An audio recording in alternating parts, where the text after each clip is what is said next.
നീ പുസ്തകങ്ങൾ വായിക്കാറുണ്ടോ?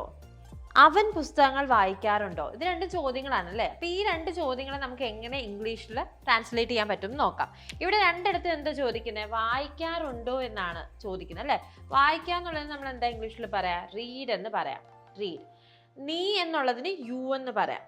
യു. പുസ്തകങ്ങൾ എന്നുള്ളതിന് ബുക്സ് എന്നും. ഇനി നീ പുസ്തകങ്ങൾ വായിക്കാറുണ്ടോ എന്നെങ്ങനെ ചോദിക്കും? അപ്പോൾ നമുക്ക് ഇങ്ങനെ ചോദിക്കാം. നീ പുസ്തകങ്ങൾ വായിക്കാറുണ്ടോ? Do you read books? ഇവിടെ നീ വായിക്കാറുണ്ടോ എന്ന് ചോദിക്കുന്നതിന് പകരമാണ് ഡു യു റീഡ് എന്ന കോമ്പിനേഷൻ നമ്മൾ യൂസ് ചെയ്യുന്നത്. ഇനി അടുത്ത സെന്റൻസ്, അവൻ പുസ്തകങ്ങൾ വായിക്കാറുണ്ടോ? ഈ ഒരു സെന്റൻസിലോട്ട് വരുമ്പോഴത്തേക്ക് ഇവിടെ അവനെന്നാകും. ഇവിടെ നീ ആയിരുന്നു, ഇവിടെ അവനെന്നാകും. അവനെന്നുള്ളതിന് നമ്മൾ ഹീ ആണ് യൂസ് ചെയ്യുക. പുസ്തകങ്ങൾ എഗെയിൻ ബുക്സ് എന്നാണ് നമ്മൾ പറയുക. അപ്പം അവൻ പുസ്തകങ്ങൾ വായിക്കാറുണ്ടോ എന്ന് എങ്ങനെ ചോദിക്കും? Does he read books?